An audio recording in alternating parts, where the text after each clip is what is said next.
Դուք պատահաբար չեք լսում այս ուղերձը, ճիշտ խառնաշ փոթի, կասկածների, ցավի մեջ, որը նույնիսկ չեք կարող բացատրել։ Դուք հասել եք մինչև այս պահը, եւ դա շատ բան է ասում։ Գուցե հոգնել եք ուժեղ լինելուց, գուցե ձեր հոգին լուռ պատասխաններ է պահանջում, որոնք ոչ ոք չի կարողանում հասկանալ շուրջը։ Բայց կա մեկ կարևոր բան. դուք մենակ չեք, եւ այս ուղերձը պատասխան է։ Այո, այսօր հենց Աստված է խոսում ձեզ հետ, հանգիստ եւ ամուր ձայնով։ Մնացեք խաղաղության մեջ, ես կհոգտանեմ անհնարինի մասին։ Եթե զգում եք, որ այս ուղերձն արդեն դիմում է ձեզ, եթե ձեր հոգին ճանաչել է իրեն տողերի միջև, թողեք լայք, բաժանորդագրվեք ալիքին, եւ եթե կարող եք, դառնաք անդամ։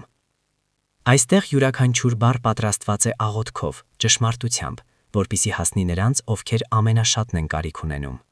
Հիմա խոր շունչ քաշեք, որովհետև այնինչ Աստված այսօր ասելու է ձեզ, կարող է փոխել ամեն ինչ։ Դուք պատահաբար չեք հայտնվել այստեղ, երբ երկինքը որոշել է խոսել։ Գուցե առանց մտածելու եք բացել այս տեսանյութը, գուցե պարզապես հետաքրքրությունից եք սեղմել,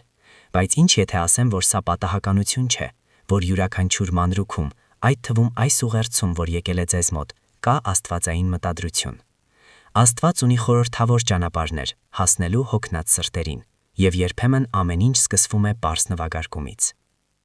Կյանքում լինում են պահեր, երբ հոգին գոչում է, նույնիսկ եթե բերանը փակ է։ Հենց այդ ներքին լռության տարածքում է Աստված ընտրում խոսել։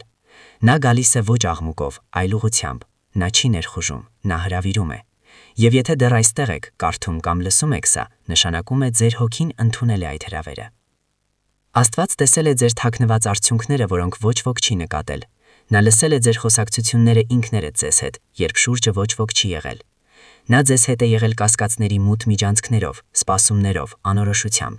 Եվ հիմա նա շշնջում է. Որդիս, մի վախեցիր, որովհետև ես քեզ հետ եմ։ Եսայիա 41:10։ Ձեր ոչ մի քայլ չի մնացել աննկատ։ Ոչ ցավը, ոչ եռությունը, ոչ անհաջող փորձերը։ Ամեն ինչ տեսել է Հայրը, ով երբեք չի հանձնվում։ Կորուստի զգացումը կարող է իրական լինել, բայց գլխավոր ճշմարտությունն այն է, որ ձեզ առաջնորդում են, նույնիսկ երբ դուք դա չեք գիտակցում։ Այսօր երկինքը որոշել է հիշեցնել ձեզ կարևոր բանի մասին։ Ձեզ չեն լքել, ձեզ կանչել են, եւ Աստված ոչ մեկին չի կանչում հետո թողնելու ճանապարհին։ Նրա ներկայությունը մշտական է, նույնիսկ երբ աննկատ է։ Աստծո ժամանակը տարբերվում է մերից, բայց նրա հավատարմությունը երբեք չի ուշանում։ Այսպիսով շնչեք, թող սիրտը դանդաղի, որովհետև հետագան պարզապես մխիթանք չէ, սա ուղղություն է։ Երկինքը որոշել է խոսել, եւ հիմա դուք պատրաստ եք լսելու։ Երբ լռությունը գոչում է ավելի բարձր, քան աղոթքները, լինում են պահեր, երբ մեր խոսքերը չեն դուրս գալիս, մենք ծնկի ենք իջնում, բայց աղոթքը կոկորդում է խրվում։ Միտքը այնքան է հոգնել, որ կարծես թե այլևս չգիտի ինչ խնդրել, եւ այնուամենայնիվ Աստված շարունակում է լսել, որովհետև նա լսում է նույնիսկ այն, ինչ դուք չեք կարող ասել։ Եղել է, որ զգացել եք, թե երկինքը լուռ է։ Կարծես ոչ պատասխան, ոչ նշան, ոչ շարժում։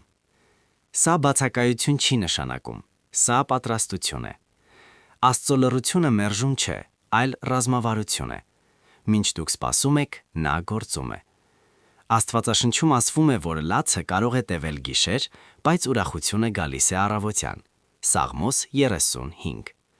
Բայց երբեմն գիշերն անչափ երկար է թվում, եւ հույսը մարում է յուրաքանչյուր ժամվա հետ։ Բայց նույնիսկ այդպես Աստված դեռ այնտեղ է։ Նա չի լքում սկսած գործը։ Գիտեք թե ինչ է անում Աստված, երբ դուք լուռ եք։ Նա կազմակերպում է անտեսանելին։ Նա շարժում է մարդկանց, իրավիճակները, ազատում ռեսուրսներ, պատրաստում դռներ, որոնք դեռ չեն բացվել։ Լռությունը հաճախ դառնում է վարագույր մեծ բացահայտման առջև։ Գուցե ոչինչ չեք լսում, բայց նա խոսում է ձեզ հետ, այն խաղաղության միջոցով, որ պահպանվում է, այն հաղատի միջոցով, որ չի մահանում, այն ուժի միջոցով, որ հայտնվում է ձեզ մեջ, երբ կարծում էիք, թե արդեն վերջն է։ Սա էլ Աստված է։ Երբեմն նա ընտրում է լռություն, որովհետև ուզում է, որ դուք վստահեք, այլ ոչ թե պարզապես հասկանաք։ Այսպիսով այսօր, եթե երկինքը լուռ է թվում, հիշեք, սա դեռ վերջը չէ։ Սա ընդմիջում է, նախքան շրջադարձը։ Աստծո լռությունը երբեք դատարկ չէ։ Այն միշտ լցված է նպատակով։ Ինչու է անհնարին է գալիս հենց հիմա ձեզ մոտ։ Գուցե հարցրել եք ինքներդ ձեզ. ինչու հիմա ամեն ինչ այդքան դժվար է թվում, այդքան անհնար։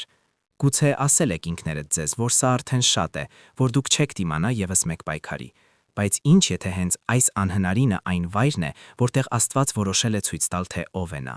Աստված պատահաբար չի ընտրում անհնարինը, նա օգտագործում է անհնարինը որպես իր փառքի բեմ։ Հիշում եք Ղազարոսին, նա հարություն առավ հենց այն պատճառով, որ մարդկային հնարավորություն այլևս չկար։ Աստված սպասեց մինչև անհնարինը եկավ եւ ապա ապացուցեց, որ ոչ մի մահ չի կարող դիմակայել իր կանչին։ Հովհաննես 11:43-44։ Եթե ամեն ինչ հեշտ լիներ, դուք չէիք տեսնի այդ հրաշքը։ Եթե ամեն ինչ վերահսկողության տակ լիներ, ձեզ նույնիսկ պետք չէր լինի վստահել։ Բայց երբ ամեն ինչ դուրս է գալիս վերահսկողությունից, ապա հասկանում եք, որ ամեն ինչ երբեք չի եղել այն մասին, թե ինչ կարող եք անել դուք։ Ամեն ինչ միշտ եղել է այն մասին, թե ինչ կարող է անել նա։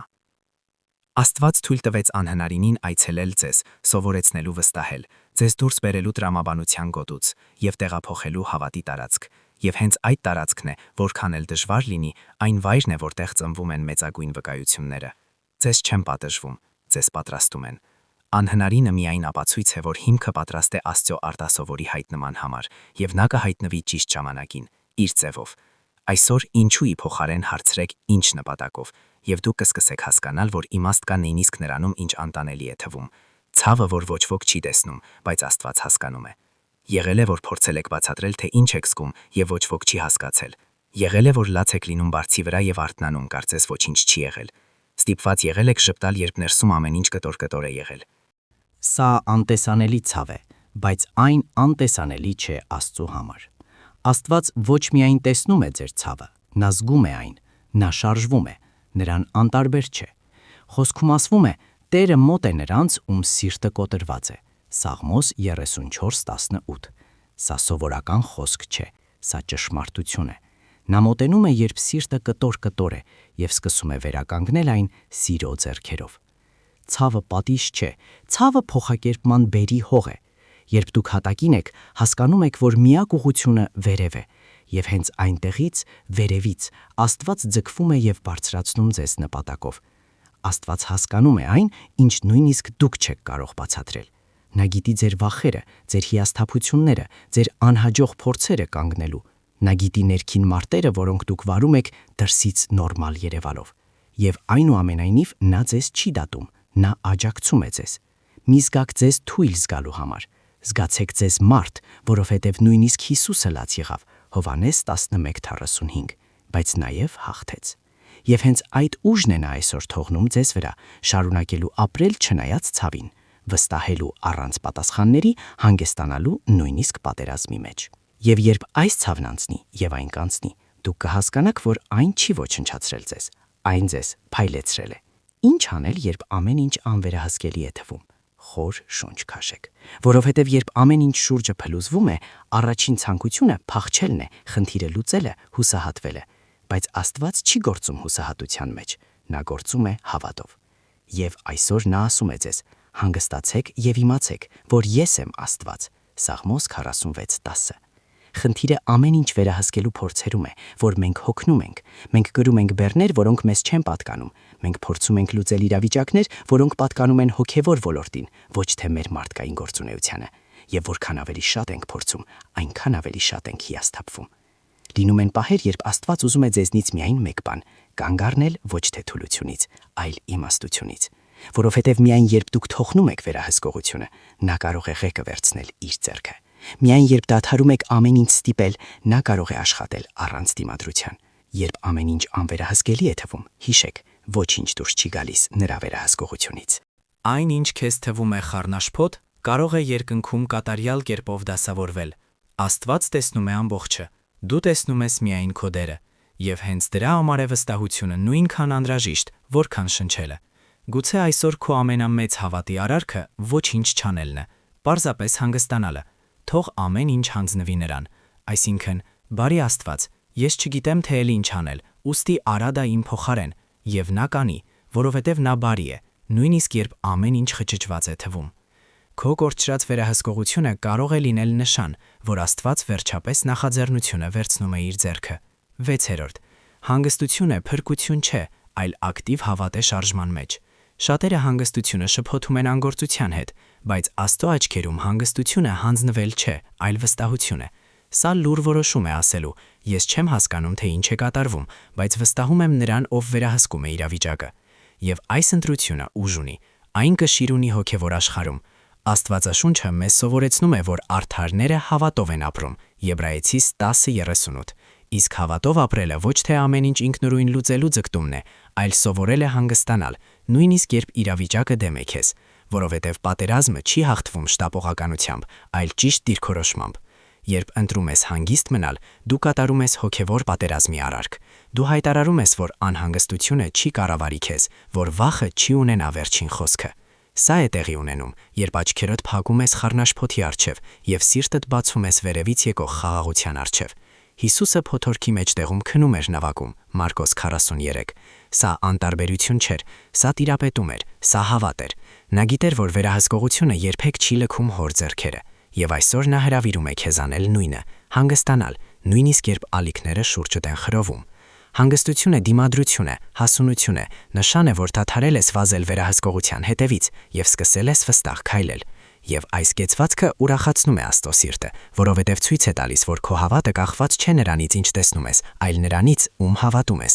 Այսպիսով, եթե այսօր ամեն ինչ պահանջում է հուսահատություն, ընտրիր խաղաղություն, եթե ամեն ինչ գոչում է փախիր, ընտրիր կանգ առնել, որովհետև հանգստություն է, որ դու ստեղծում ես հիմա, այն ճանապարհն է, որով կգա հրաշքը։ 7.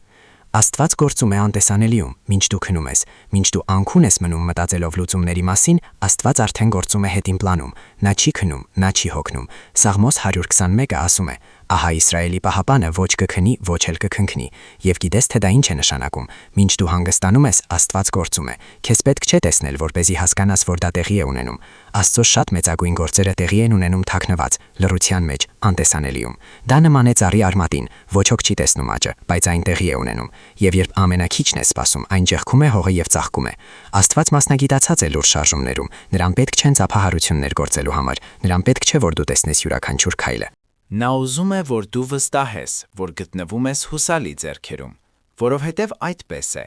Ամեն ինչ նա անում է, ունի ճշգրտություն, սեր, նպատակ։ Քանի անգամ ես հուսահատվել մտածելով, որ ոչինչ չի կատարվում, իսկ հետո հասկացել, որ նա ամբողջ ժամանակ պատրաստում էր։ Քանի անգամ ես մտածել, որ ուշացել ես, բայց իրականում նա քեզ պաշտպանում էր։ Այն, ինչ դու անվանում ես ուշացում, Աստված անվանում է կատարյալ պահ։ Նա արդեն դասավորում է զրույցները, պատրաստում սրտերը, բացում դռներ, որոնց գոյության մասին դու նույնիսկ չես կասկածում։ Սա շարժում է կտորների տեղը, որտեղ քո ոտքերը դեռ չեն հասել։ Եվ երբ կա ճիշտ ժամանակը, ամեն ինչ կբացահայտվի քո աչքի առջև, ոչ պատահաբար, այլ հավատով։ Այսպիսով, այսօր, երբ գլուխդ դնես բարձին, խոր շունչ քաշիր եւ հանգիստ եղիր, որ երկինքը հերթապահում է քեզ համար։ 8. Լոգիկան հիասթափեցնում է, բայց հավատը տեսնում է այն, ինչ աչքերը չեն տեսնում։ Աշխարհը կպահանջի քեզնից բացատրություններ, այն կպահանջի լոգիկա, բայց Աստված չի սահմանափակվում նրանով, ինչ իմաստ ունի։ Նա գործում է ոչ թե մարդկային կանոններով։ Նա գրում է իր սեփական սցենարները, անսպասելի ավարտներով, եւ հաճախ ամենագեղեցիկ հրաշքները սկսվում են այնտեղ, որտեղ լոգիկան ավարտվում է։ Հավատը պարզապես քայլելն է առանց տեսնելու, վստահելն առանց հասկանալու։ Եբրայեցից 11:1-ը հիշեցնում է մեզ. հավատը հույսի էությունն է, ապացույցը անտեսանելիի։ Մյուս խոսքերով, հավատը վստահությունն է, առանց տեսանելի ապացույցների։ Մի փորձիր Աստծուն տեղավորել բանաձևերի մեջ։ Նա բացել է ծովը, նա քանդել է պատերը ճիչերով, նա ջուր է հանել քարից։ Երբ նայում ես Աստվածաշնչին, հասկանում ես, որ Աստված միշտ խախտել է ստանդարտները, ապացուցելու, որ ինքը Աստված է։ Եվ նա շարունակում է դա անել նաև այսօր։ Լոգիկան քեզ կատվածահար է անում, այն ասում է, որ ելք չկա, որ տեղ չկա, որ այլ ճանապարհ չկա, բայց հավատը շարժում է քեզ, այն ասում է չնայած ամեն ինչ ասում է ոչ, ես հավատում եմ Աստծուն։ Հավատը ձայն է, որը դիմադրում է, երբ մյուսները լռում են։ Շատ հաղթանակներ ծնվել են ոչ թե լավ մտածված պլաններից, այլ սրտերից, որոնք որոշել են վստահել։ Եվ հենց դա է Աստված ուզում քեզնից այսօր՝ վստահություն։ Նույնիսկ եթե աշխարհն ասում է, որ դա խենթություն է, նույնիսկ եթե դեռ չես տեսնում փոփոխություններ, որովհետև հավատը տեսնում է ավելի շուտ, քան դա տեղի է ունենում։ Այսպիսով, եթե այսօր ստիպված ես լինելու ընտրել լոգիկայի եւ հավատի միջև, ընտրիր հավատը, որովհետև լոգիկան կարող է բացատրել ներկան, բայց միայն հավատն է կարող կառուցել ապագան։ 9. Քեզ պետք չէ կատարյալ ուժ, միայն իսկական հանձնվել։ Եղել է, որ չափից շատ ես ջանք գործադրել, եղել է, որ զգացել ես, որ պետք է միշտ ուժեղ լինել, շպտալ, երբ ներսում կոտրվում ես, շարունակել առանց ուժի։ Բայց Աստված չի սպասում քեզնից կատարյալություն, նա պարզապես սպասում է հանձնվելուն, որովհետև ուժը, որ պահում է քեզ, գալիս է նրանից, ոչ թե քեզանից։ Առաքյալ Պողոսն ասել է. «Երբ ես թույլ եմ, ապա հզոր եմ»։ Երկրորդ Կորինթացիս 12:10։ Սա հակասական է թվում, բայց խոր իմաստ է։ Երբ գիտակցում ես քո թուլությունը եւ հանձնում ես Աստծուն, հենց այդ ժամանակ իրական ուժը հասնում է քեզ։ Խոսքը դիմադրության մեջ չէ, այլ վստահության մեջ։ Քեզ ոչ ոքի ոչինչ ապացուցելու կարիք չկա։ Աստված գիտի քո սիրտը։ Նա տեսնում է ջանքները, որոնք ոչ ոք չի տեսնում։ Նա զգում է բեռը, որ դու կրում ես լռության մեջ։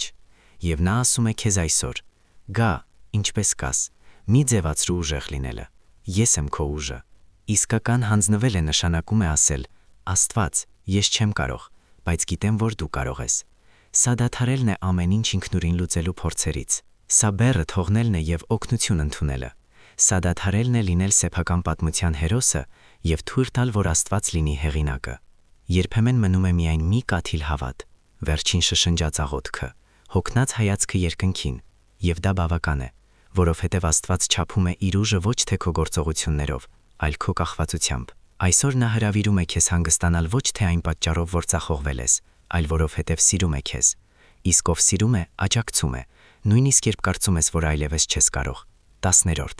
Դռները, որ բացվում են, երբ դադարում ես ուժով հրել։ Քանի անգամ ես թաքել դուռը, որը չի բացվել, քանի անգամ ես պնդել ճանապարհների վրա, որոնք միայն հյուծել են քեզ։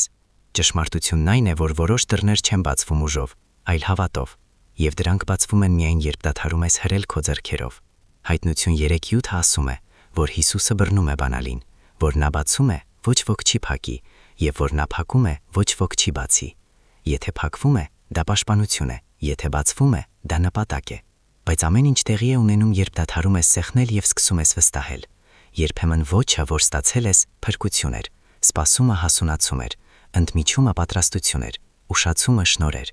Աստված գիտի այն, ինչ դու դեռ չգիտես։ Նա տեսնում է ավելի հեռու, քան քո աչքերը, եւ նա չի բացում դռներ, որոնք քեզ հեռացնում են իրենից։ Երբ որոշում ես դադարել հրել, ինչ-որ բան փոխվում է երկնքում։ Աստված հասկանում է, որ դու հասկացել ես, որ քեզ պետք չէ պարզապես լուծում, այլ ճիշտ ուղղություն, եւ հենց այստեղ են սկսում շարժվել ճիշտ դռները։ Երբ հրարում ես, դու հյուծում ես ինքդ քեզ, բայց երբ հանձնվում ես, Աստված գործում է։ Նա կբացի այն ամենը, ինչ պետք է, եւ կփակի այն, ինչի վրա դեռ պնդում էիր։ Բայց դա երբեք չի եղել քո ճակատագրում, որովհետև այն, ինչ գալիս է Աստծուց, չի պահանջում հուսահատություն, միայն հավատ։ Այսօր բավական է, շնչիր, թող վերահսկողությունը։ Լավագույն դռները չեն կոտրվում ուժով, դրանք բացվում են ճիշտ ժամանակին Աստծո ձեռքով։ 11-րդ. Խոստումները, որ թվում են ուշացած, բայց գալիս են ճիշտ պահին։ Քանի անգամ ես նայել երկնքին եւ ասել. «Տեր, որքան երկար»։ Սպասումը ձգվում է, լռությունը կրկնվում է եւ հոգին հոգնում է։ Կարծես խոստումները, որ ժամանակին լցրել էին քեզ հույսով, հիմա հեռու անհասանելի են թվում։ Բայց ճշմարտությունն այն է, որ Աստված երբեք չի ուշանում։ Նա պարզապես գործում է իր ժամանակացույցից դուրս, որովհետև նրա ժամանակը կատարյալ է։ Աբրահամը սպասել է խոստումանը 25 տարի։ Հովսեփը ավելի քան 10 տարի անցկացրել է բանտում եւ մերժումների մեջ, մինչև տեսավ իր երազանքի կատարումը։ Դավիթը օծվել էր թագավոր, բայց վերադարձավ ոչխարներ խնամելու, նախքան գահ բարձրանալը։ Եթե Աստված խոստացել է, նա կկատարի, բայց նա չի շտապում։ Նրա մոտ նպատակ կա։ Հենց սպասման մեջ է Աստված պատրաստում քո սիրտը։ Նա ոչ միայն ուզում է ինչ-որ բան տալ քեզ, նա ուզում է պատրաստել քեզ պահելու այն, առանց կորչելու։ Շատ խոստումներ դեռ չեն եկել, որովհետև Աստված չափից շատ է սիրում քեզ տալու համար ինչ-որ բան ժամանակից շուտ։ Ժամանակից դուրս նվերը կարող է դառնալ բեռ։ Աստվածաշնչում ասվում է. «Թեկուզ ուշանա, սպասիր դրան, որովհետև անպայման կգա, չի ուշանա»։ Աբակում 2:3։ Եվ այս խոսքը ոչ թե պոեզիա է, այլ ճշգրիտ է։ Աստված չի ուշացնում, նա ամեն ինչ անում է ճիշտ։ Այնինչ թվում է ուշացում, իրականում հավասարեցում է ինչ-որ բանի հետ, ինչ դու դեռ չես տեսնում։ Բայց երբ կա, այն կլինի կատարյալ։ Մինչ սպասում ես, երկինքը աշխատում է։ Հրեշտակներ են ուղարկվում, կապեր են ստեղծվում, ճակատագրեր են ձևավորվում։ Դուք չեք նկատում, բայց երկինքը շարժվում է ձեր օգտին, եւ երբ խոստումը գա, այն չի գա կիսատ, այն կգա լիությամբ, խաղաղությամբ։ Այսպիսով, մի հրաժարվեք խոստումից միայն այն պատճառով, որ այն չափից շատ ժամանակ է պահանջում։ Պահպանեք հավատը, որովհետև այն, ինչ Աստված գրել է ձեր կյանքի մասին, չի ջնջվի սպասումով։ Եվ երբ դա տեղի ունենա, դուք կհասկանաք, թե ինչու այդքան երկար տևեց։ եւ կշնորհակալ լինեք։ 12. Խաղաղությունը, որը կախված չէ արձագանքից, այլ վստահությունից։ Գուցե սպասում եք պատասխանի, նշանի, փոփոխության, բաց դռան, բայց այսօր Աստված ուզում է ձեզ տալ ավելի մեծ բան՝ խաղաղություն, որովհետև իսկական խաղաղությունը կախված չէ լուծված հանգամանքներից, այլ հոգուց, որը հանգստանում է նույնիսկ խառնաշփոթի մեջտեղում։ Հիսուսն ասաց. «Խաղաղություն եմ թողնում ձեզ, իմ խաղաղությունն եմ տալիս ձեզ։ Ես ոչ թե այնպես եմ տալիս, ինչպես աշխարհն է տալիս»։ Հովհաննես 14:27։ Մյուս խոսքերով, կա խաղաղության մի տեսակ, որը հնարավոր չէ բացատրել, այլ միայն ապրել։ Խաղաղություն, որը հիմնված չէ ախտորոշումների, վճարված հաշիվների կամ կարգավորված հարաբերությունների վրա։ Սա խաղաղություն է, որ ծնվում է վստահությունից։